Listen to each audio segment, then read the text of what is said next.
So, an in-depth game analysis of what the fuck happened this game. For those that can't remember, this fucking Kindred got fed this game due to some really good RNG. Um, but yeah. So first off, I'd like to commend Lolo. Nice job with the trade up here. Um, do keep in mind that he does have a corrupting pot. So after he pops it, he does do more damage. So you still win the trade here, so it's fine. If he was a smarter player, though, he would have popped it earlier and he would have done more damage to you. Okay. So for the most part, I'm going to be focusing on what happens in mid, top, and the jungle, because in bot lane, we were kind of just getting poked out, and so we were just trying to farm as best as we could. And we waited until after our first back to kind of do anything. Okay. So, Kindred gets her mark here in the river, okay? And she goes straight to the scuttle. Before the shit even gets marked, she literally goes straight to the scuttle. I don't know what she was trying to necessarily do. I don't know if she was trying to go for an invade originally, since it looked like she was pathing to go in the jungle. Which would have been wouldn't have been a bad idea because Sejuani has relatively slow and weak clears to begin with. So the Kindred was looking to invade, but the scuttle just popped up and she decided she was going to take that. I think that's what happened because that's what her pathing said. So because of how she pathed in here, it screwed up where we thought she was going here. Okay, which kind of did some problems. Lola here has burned his flash and the Yorick's flash, which is great and all, but we gotta remember about this blast cone here. Gotta remember about that blast cone, okay? It's not something that we really think about much, but it does make a big difference for this. Since you know, you had burned flash up here, you know, and you're playing this far up, we gotta remember that this cone is here, and we knew Kindred was in this area. Because I remember I said that that she was in her jungle still. She just went back to take more camps. So we knew she was still in this area. So we just gotta remember about that blast cone. It's something that's very minor. Okay. So then Kindred pops up here. Okay.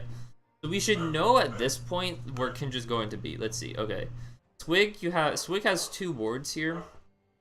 We know that the Raptors were just marked, okay? So what Swig should do, this is a lot of this is going to be how to play against a Kindred more than anything else. But what Swig should do is he should leave a ward around Raptors somewhere, because we know Kindred was over in this area, over top lane. So Kindred either backed, or she's still in this area. And the answer is she's still in this area. So we should leave a ward down nonetheless, because if Kindred's still in this area, she's going to come and check to see if this is here. And regardless of the fact that if Kindred like went in to go kill Echo or not, to go fight here, we would have information that she's up in top lane. She's probably cleared all of her blue side jungle. So that means she's probably going to back at this point. So just having that information is really good. Okay? So we just needed to make sure we warded around a lot of the marks. That, a lot of Kindred's marks for this game. Because that would have definitely helped prevent this kill right here. So Kindred puts the ward down and you're not paying any attention to what's going on. Because I'm guessing at the shop open or something. I don't know. You just weren't paying attention. Had you been paying attention, you've seen like, oh hey, someone just put a ward down. It's probably Kindred. I need to back off. And once again, like I said, it would have been a lot. You would have been a lot more prepared, Echo, had you seen Kindred. Had we had a ward here. Wards would have prevented a lot of this. Put in and work on the Shen up here. This is one thing that was really good about this game for you. Was that you did do a really good job of 1v1ing the Yorick a lot. So that was good. Okay, so Kindred gets her mark in the river here. Okay. We can't really do much about this. We had literally just backed before this got marked, which was unfortunate. And I don't know what the timer is on Kindred's marks, like how often they spawn and whatnot. So this is kind of just something that literally just happened, and we really didn't have much to prepare for it. At this point, we should know Kindred is here. We just saw her. We just saw her team take it. Fortunately, I think you. I think Echo, you knew she was there. Kind of. I don't know. But yeah. So we know Kindred's in mid lane right now, which means we can definitely make a play down in bot, which is exactly what we're doing right now. I don't have my W up at the moment, so they're just gonna run away. But yeah, Wig kind of chills around here for a bit too long. We wait really long to go in for an engage, and nothing ends up happening because I'm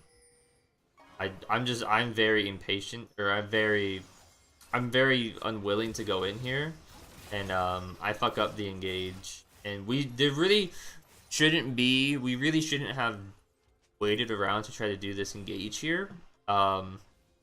Thinking about it in post, because we know that Ashe, or we should know that Ashe has flash, and we shouldn't burn 2 flashes on someone that's probably just going to flash out of the situation here. So that's our bad for not calling that out. We gotta just remember, if we're gonna flash, if you're going to flash, the enemy is probably going to flash as well. Just kind of a good rule of thumb to keep in mind. Okay, at this point, nothing's gonna happen for a while. Fight's gonna happen up in top lane. Kindred's gonna go and take dragon. We should see that, we should notice that Kindred just used the sweeper here. The Farsight, whatever the plant's called. We should notice that she just used that. I think I can't remember what we called out or not because I didn't record voice comms. So we should know Kindred's in this area. So you guys kill Yorick up here. You fortunately Lolo dies, which is bad because Lolo had shutdown gold. So yeah. They pick this up. At this point, the Gromp just spawned, okay? And we figure like, oh, she's gonna be over there. We, instead of just leaving the wave immediately, we pick it up. Had we left immediately, we could have definitely caught out Kindred and killed her. Another thing that we did wrong here was we left bot lane through the lane. Had we gone up through the river, it would have been a lot better. Because we would have been able to cut her off and kill her. Okay, that's something that once again, a lot of this is understanding how to play against a Kindred, but it'll also help against idiot junglers that try to invade. If we know that they're going to invade and we have like vision down in our jungle and we see them, we just gotta just understand which pathing route is the best route to get them. Like I said, a lot of this is going to be playing against a Kindred because she is decently popular right now. So it is nice to know how to deal with one of these, especially because, you know, when she gets fed, it's a really big deal. Okay, so once again, we know Kindred is going to be going after her marks. Okay. At this point, there's not really much we can do about this, especially just because she was literally in the area and had smite and had all this crap. But Swig can't fight this at all. And then at this point, we should know, Shen should know, hey, she was just in the jungle. We should call out like, hey, she was just in the jungle. you have no health, and that means so the two things combined means you should have been backed off a lot sooner, because had you been, you wouldn't have died here, and Swig wouldn't have died here. Swig shouldn't. I mean, Swig came to help you out with this Yorick, but even then, Yorick probably gonna be able to deal a significant chunk of damage to you guys, and get out alive more than likely, even if Kindred's not, because Shen had no health. So, I mean, I think at the end of the day, we should know that Kindred was just here. Shen should back off because he had literally like 100 health. And then Swig wouldn't have had to come in and help. We would have just gave up tower at this point and just been done with it. And then you had TP up. You could always TP back in. If Kindred's not here, TP back in. Because as soon as they see that you leave, Kindred's gonna come and help push tower down. At that point, we then understand, okay, let's not TP back into this, because Kindred's gonna have ult up, okay? So we don't want to fight this, because Kindred's gonna make it so that if you try to fight with Swig having like half health and you having full health, if you try to fight that under tower, Kindred's just going to ult, and it's not gonna end well. They're gonna be able to disengage very easily against that, and Kindred already deals with a lot of damage. Okay.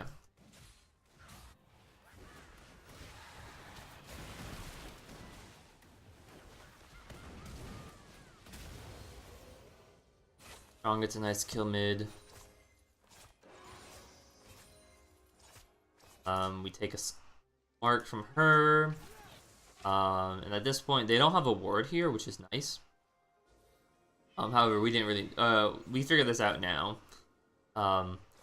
But so, they kind of know that something's up, but the enemy bot lane moves a bit too close here. And I don't even have to burn flash, and it ends up being a relatively, I can't remember what is that. So, got a Shen ult. You should be able to kill the Sona. Vlad TP's in. For the most part, this works out fine. Can't remember what happened here exactly. Oh, right. Okay, so Swig, your ult is literally coming up in like the matter of seconds here. Okay? So you have to, so that's just something that you gotta be keeping an eye on your ult timer, because what happens here is we knock him up. We need one more auto, one more melee for the stun, okay? So we stun him. We should be able to, the stun should come out immediately after that comes out for Sejuani. Then we get the auto attack from Sejuani, which does a ton of damage, and then your ult is back. Your ult is up.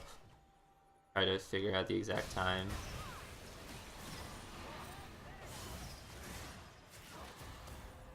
Your ult is literally up now.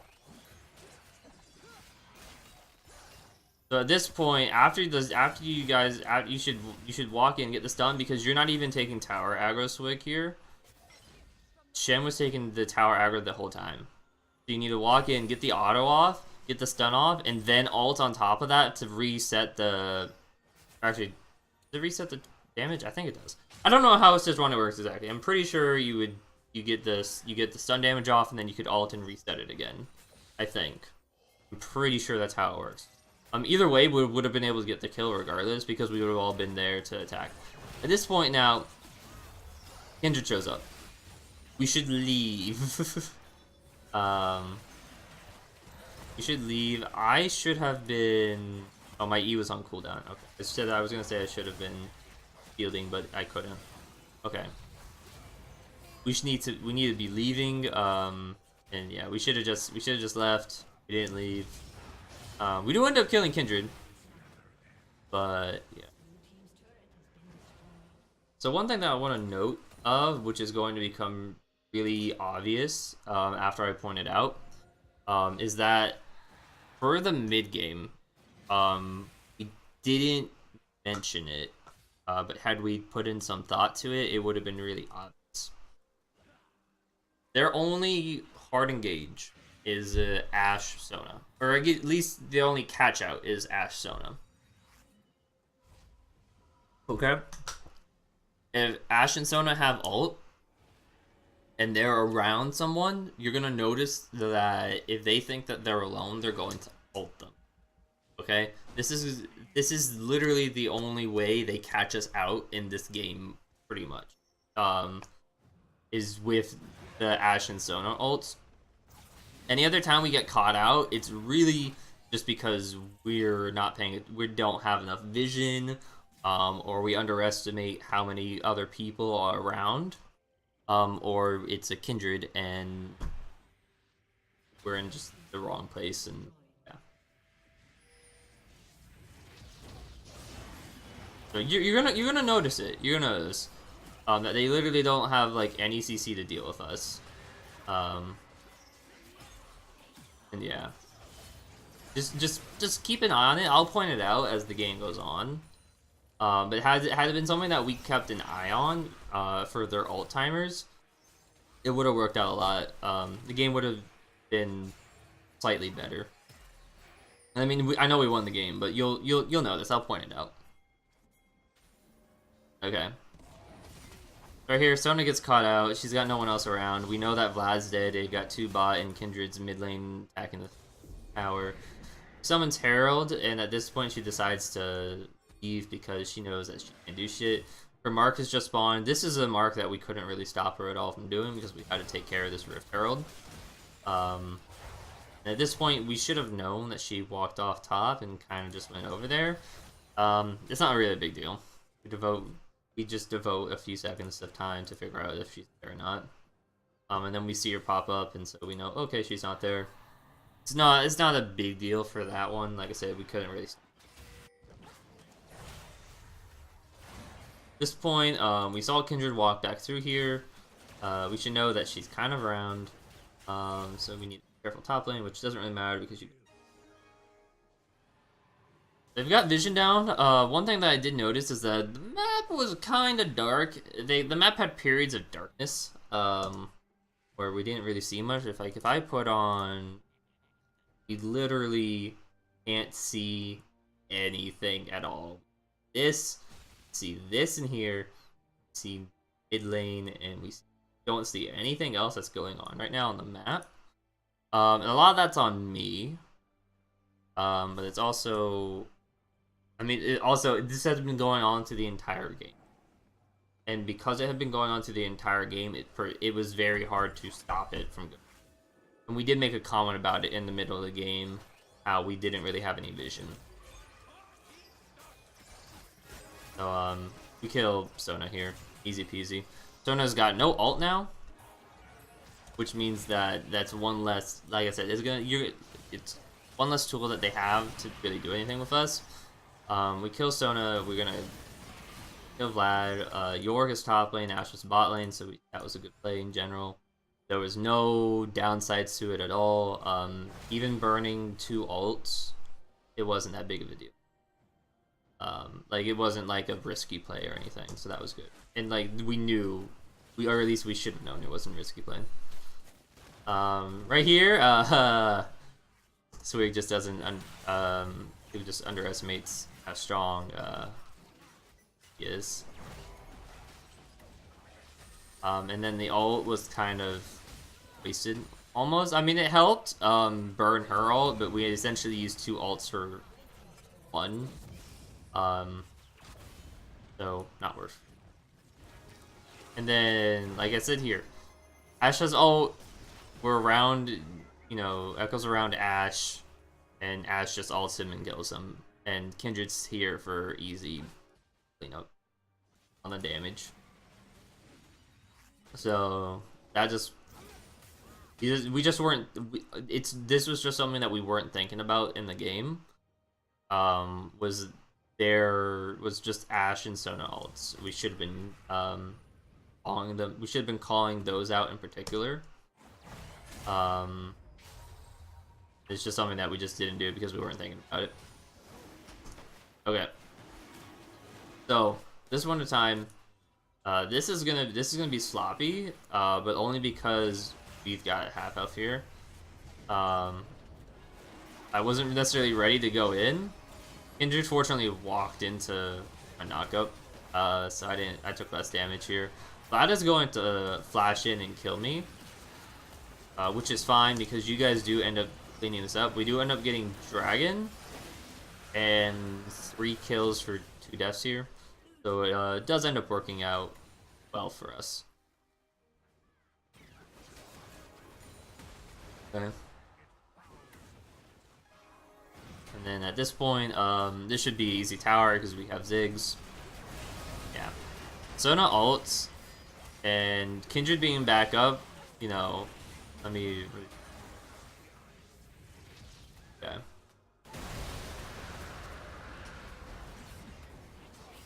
A bit further. Okay. So Kindred's death timer is about up right now. And once again, Sona and Ashe. They're their only ways to stop us in place, do anything. We have 1 ult and it's on our Ziggs right now. And that's not gonna, you know, that's, or I guess Swig just got his, but we just don't have a lot of tools to do much about this.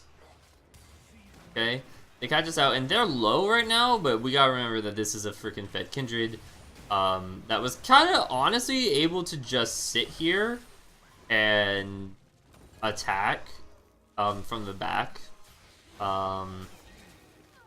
and because of that, Jen dies, and then Sejuani dies just because Ashe spawns. And now they have no ults at this point, which should mean that we should be going aggressive when everyone's back up again. However, that's not going to happen because Xayah comes in here and ults, which is pretty much useless. This is a 2v5. There's no way we're ever going to stop them at all or get a kill. They're not going to walk up after they see Xayah ult at all. Or at least they shouldn't, because they should be smarter than that. We end up, you know, Jordan ends up burning flash and ult here for nothing, essentially. They take like an extra second longer to get it. So just understanding, you know, we can't, just understanding that you're not gonna be able to stop them with, you're not like, we're not pulling out a kill in a 2v5 and surviving, essentially.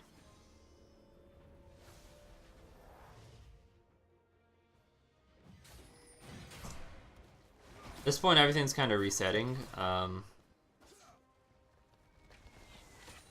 of just waiting right now. The rest of their team isn't here, so we decide, fuck it, let's go in. Can't catch up to the rest of the people here. I don't really remember what happened here. This looks just honestly super sloppy. We do get up on Ashe. Okay, and we do kill her, which was good by Swig. At this point, we have no idea where Kindred is. We don't know where anyone else is. So I remember I said to back off because we got nothing to do here.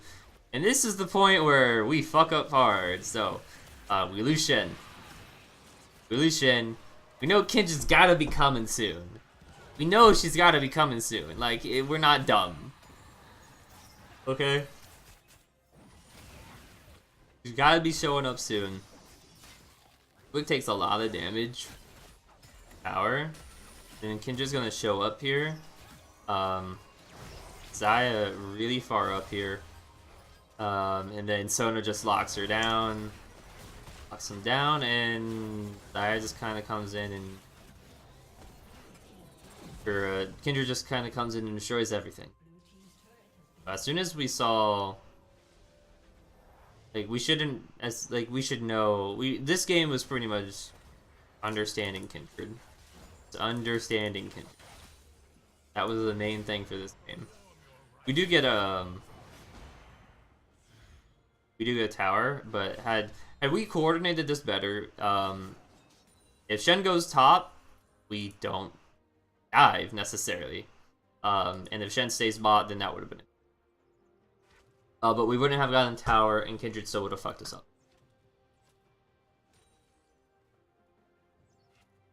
But what would have happened, what would have been potentially different would have been, we get the kill and then we back out before Kindred starts attacking. Okay. Once again, got no vision.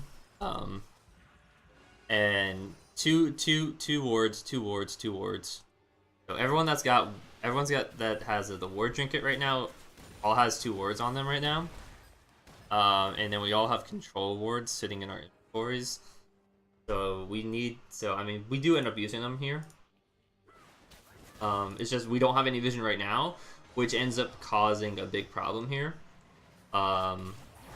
We are late on calling the rotation from the enemy team. Gets them killed. At the point where we saw that there was Kindred coming from their jungle, Ashe and Sona coming from the river, and we knew that Vlad was coming from our other side of the jungle. At that point, that's when we say, fuck no, we're done here. There's no way that we're going to be able to stop this. Okay? I don't care who the fuck we are. We've got me and Echo all the way back up in here. So we're not getting there. Echo can ult, but that's not really going to do much to save someone against a fed Kindred. Like, Kindred gets... or Xayah gets destroyed even with the Shen ult that comes through, okay?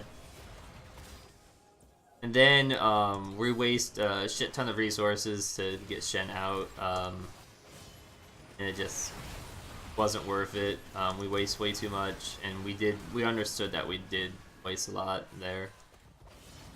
And yeah, and because of that, we just lose an objective off of that. Low, I don't know what you were doing here, buddy.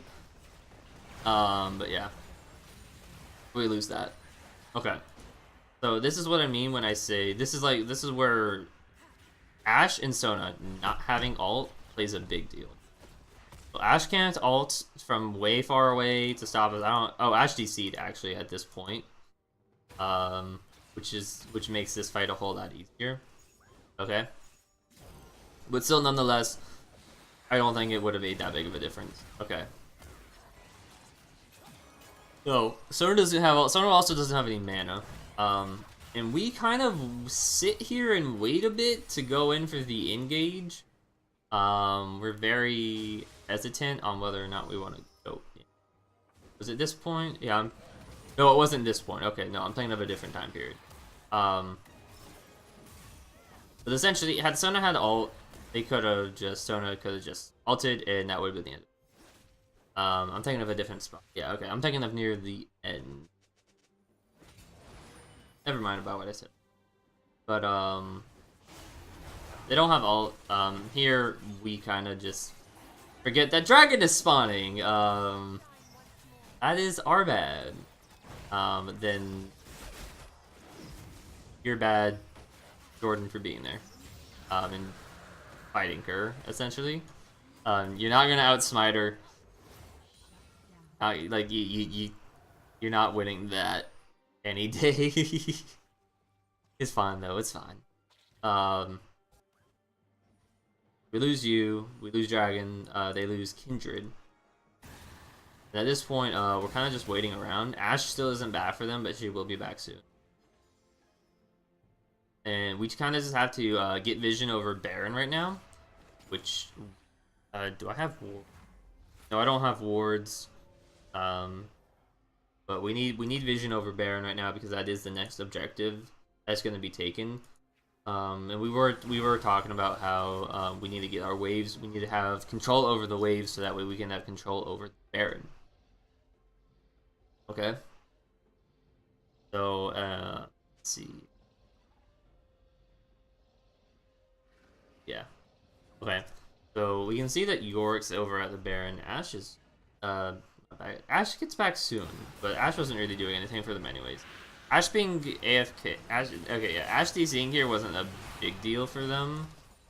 It hurt them, but I don't think it made a difference here. Okay, so if you remember, Chen went in when we had no vision. So if we turn this back to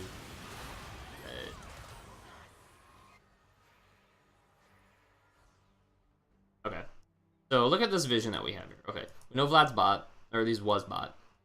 Okay, and we're coming up into here right now. We see Yorick, we see Vlad here. Okay, this is all the vision that we have here. Okay, so right now, we have, you know, Xayah coming up from here. We have Vlad here, Yorick in this bush. Okay, we have me, and we have Rakan and Shen. Okay, Shen's gonna go in on Yorick, and at this moment, you know, 2v2, almost soon to be a 2v3, it looks like, but we have no vision of anything else on the map right now. Look at everything. See, Sona's here. Okay? Sona's a lot faster than Xayah, so Sona's gonna get here super fast. Okay?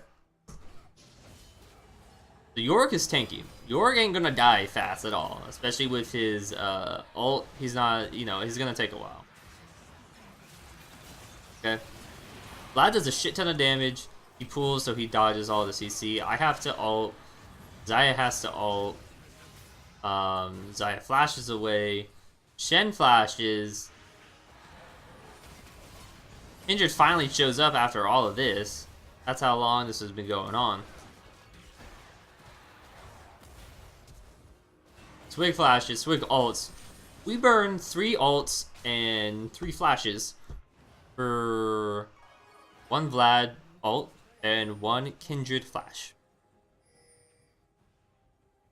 Because one person went in. And we mentioned that, you know, this is like, we have to understand, you know, we can't just like jump in on that. We talked about that a bit, but this kind of shows the whole like effects that happen. Like, we lose Baron off of it because of that. We lose 3 ultimates, we lose 3 flashes for like literally nothing from them. A Vlad ult's gonna be back up really fast. I don't know why our ult timers aren't working, and theirs are. I don't know why they're doing that on the replay, but you know, so we lost a lot from that, and that's gonna hurt us significantly. Because that means that it's harder for us to make plays now. With the fact that we don't have flash. Okay, so we can't, you know, it's harder for us to be aggressive. It's harder for us to make comebacks now. And they didn't burn much of anything, so they can still be playing as aggressive as they want to be. They can, and you know, if we play aggressive, they can just flash out, and our whole engage is ruined, essentially. Right here, Sona's kind of by herself. The rest of their team is following her up. But even still, if Sona's running at you over here, Zai. She's running at you. Okay, Sona's got ult. This is what I say by Sona and Ashe were the only people that could stop us this game. Okay, that could do any type of CC, to do anything to us, to lock us down in place, to do anything. Okay, Sona runs up, ults. Everyone else gets there in time to kill you. Mostly just Kindred. You get the idea. Everyone else runs away, and yeah. So, once again, understanding what ults are available. Okay. Ashe ults, misses. At this point, Ashe and Sona don't have ults. Okay? This is gonna be big because this is a fight where we just completely crush them here. When you make a turn. Kindred throws here. This is not the throw that she dies at the very end. This is the throw that we didn't notice. Okay? So, on their team, this is something that we should know anyways, okay? On their team, Yorick is the split pusher. So Yorick should be the one that backs and deals with Shen, that is split pushing top, because Yorick can TP back and Yorick pushes faster than this Kindred. Kind of, at least. He gets towers fast. So Kindred should not back in this scenario. The Kindred does because she's not with the team. They're not communicating. Okay? So, Kindred's gonna back here. They lose their carry. Their carry that has the ultimate that can make them survive any type of engage that we have. Okay? They lose that. And their Ashe and Sona don't have their ults, so they can't stop our engages either. Nor can they like kind of counter. So they can't do anything. Okay. Kindred backs. We have a Shen ult coming up soon. 17 seconds. Okay. We're good.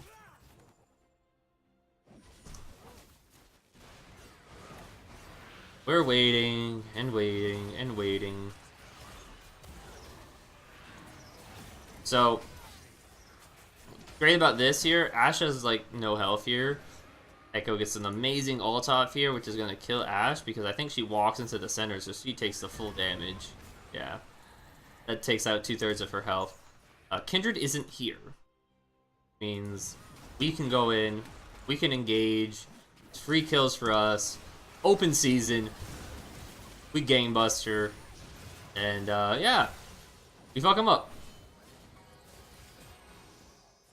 The Sona tries to get away, wastes his flash. I don't even know what pathing she was trying to take. She could have easily gotten away had she gone that way. Gone the way that she originally wanted to. Okay. But Kindred's not there with them! So... yeah. Like, I was just dumb of her. So they die. Okay. Getting ahead a bit. Dragon's about to be up. Didn't really get much off the ace because they had Baron. So all the waves were pushed. But we needed vision control over this dragon. Right here, Twig uses his escape to go in. Yeah. Yeah, we're kind of at their base almost. They're all up. And we give up Dragon for that, essentially. We can't stop this. Sona ults here. I don't know if we actually saw that she ulted or not. I don't think, once again, we didn't call out their ults. Something that we should have done. Lolo, like, they were just all here. It's just, once again, this is something that's, once you understand what's going on, it's easy to fix it. He goes in. We kind of knew that they were here. We didn't have vision of it, but we kind of knew. He goes in, fights, dies. And he fortunately didn't. I mean, had he had flash, he could have gotten out probably, and survived. But having flash now makes it easier for this fight that's coming up. Okay. Kindred hurts a fuck ton. Okay. Ashe is not here right now. There's CC. The only person that has CC, because Sona doesn't have ult, the only person that has CC isn't here. Okay. So Kindred uses ult as well. So their tool to help survive our engage is down. Their CC for their Sona ult is down, and their Ashe ult is not here. So it's gonna take forever to travel. Okay? And we have a Ziggs ult ready to go. And we have Shen, who's going to be respawning here soon. That's going to be able to ult in and help us out. Okay? We hesitated on this fight. Okay? And the reason why we hesitated was... I hesitated. Because I didn't know if we could actually win this fight. I didn't know the timer for Shen. And I didn't know what exactly we all had up going into this. Because if Shen gets up, you know, he has to TP in, that's one thing. If Shen gets up and he has to ult it, and he gets to ult in, that completely changes the dynamic of the fight. With Ziggs being all the way out here, he's not necessarily going to be that useful unless he's got ult, which he does. And even after his ult, though, we're relying on relying on us to keep them all in place when he ults, and for Zaya's damage to be enough to kill this all. With a Sona that has her W to shield everything. And the Vlad that can. But the main thing that the enemy didn't have, which had we called out would have been great, was they didn't have Ashe here. And they probably should have, but they didn't. And we knew that Ashe wasn't necessarily in the immediate vicinity. And Ashe had ult, but she wasn't here. Sona did not have ult. And Kindred did not have ult, so we had the advantage here. We had so much going for us here. Okay? So we kind of hesitate here because I don't know if exactly we're going in or not. And then as soon as we decide, hey, we're going to go in, I pull the trigger on my ult. We pull the trigger on everything. We lose Kindred, though, because we hesitated, I hesitated. Because once again, like I said, I didn't know exactly what we had up. But I think that's just me paying it. Like, it's not a big deal that we lost Kindred here. But how we picked up Kindred, then we would be looking at 5v1. Then that's a free tower. Like, Kindred hurts right now, so she's being a nuisance. If it had just been Ashe, we could have definitely gotten that tower, I think. But Kindred shows up and kills Swig, and that's really not much that we can do about it. We stick around too long, and Lolo. And yeah, we should have just, as soon as Swig died, we should have backed up. Okay, so they're gonna get this tower very easily. Yorick just comes in is being a nuisance. Kindred dies because she used her ult on while they were under tower, and that's pretty much gonna lose them that fight. The reason that Kindred didn't have ult because then Kindred died to the Ziggs ult, and yeah. Also, Ashe kind of stays around a bit too long, and I guess Ashe didn't stay around. Okay. So, we get Baron off of this. Solo's wasting their time up in top lane because they had that pushed out. They used Sona ult. One ult down. Sona ult. Ashe ult. Main things for this game that we're going to win them, that we're going to help them win team fights. The Kindred ult was counter us in general. So I'm not really going to count that, but it helps immensely for them. But we had ways around that, I feel like. Okay, so final part here where Kindred fucks up. So we got Baron, we're pushing. Gonna time out here eventually. Or I guess it doesn't time out, they just push on us. Be bad of us, I feel like. Kindred shows up here, just dies, and then the rest of their team doesn't back off, which is stupid.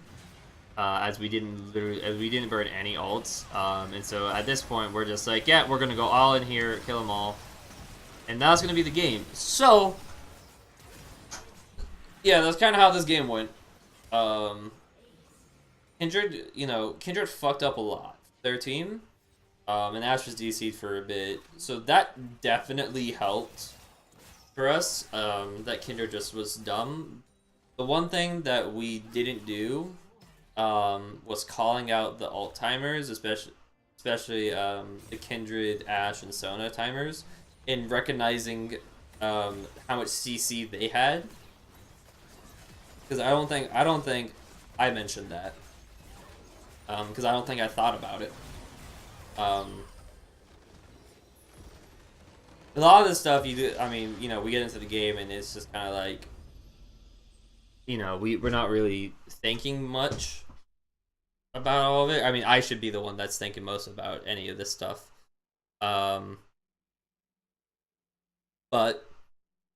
I think that we need to be understanding of. We know how we win games. We know that how our fights should go. They should be.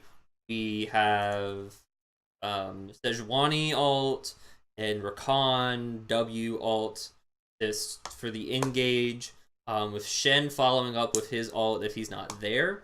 And then coming with a taunt, and then Xayah throwing feathers out and just racking up massive damage with Ziggs or whoever we've got in the mid lane for our air, whether it be Lux or whatever other air we've got going on. Throwing out massive damage as well. Like, we know that's how we win fights. Okay, we have to understand when we get into, I mean, this is just something more so for competitive than it is for just straight up draft. It is nice to, it is, you know, useful to understand the thought process that we have to have going into games. We have to understand that that's how we win. Now, how does the enemy team win their fights, and how do they counter how we win our fights, and how do we counter how they win their fight? A lot of times, everything that we fucking like, it changes based upon what they do. And I honestly wouldn't be able to tell you how we counter how they win fights, because they don't win fights. Like, honestly, our composition for this composition in general, was Zaya, Rakan, Sejuani, Shen, and Ziggs. This composition in general is really strong in the sense that we generally don't lose team fights. We literally, like, we don't lose team fights, and if someone engages on us, then we've got so much, like, there shouldn't be any reason that someone engages on us unless someone's like caught out, and if someone's caught out, then they're probably dead unless they're a tank. In which case, then that just means don't get caught out. So we should be winning fights. The way that they countered us this game was they catch us out with Ashe and Sona ult, and they use Kindred ult to stop any burst that we have going on. They fucked up the Kindred ult. Kindred wasn't with their team a lot, and Ashe and Sona, when they did use their ults, they did generally get kills, but it was mostly just to catch people out. They weren't using them for team fights necessarily. They were just using them to catch people out. We needed to just be calling out the major things that they needed to counter us in any way, shape, or form, or stuff that they needed to use to mainly win their fights, or to get what they wanted to do done. And so we need to just call that out and make sure that we have in our head a general timer of when any of that stuff is. So yeah, I mean, this game, I mean, we did good. I thought I know this is long. I think this is like, yeah, this is 50 minutes long. But I think this will be helpful in just understanding different things. So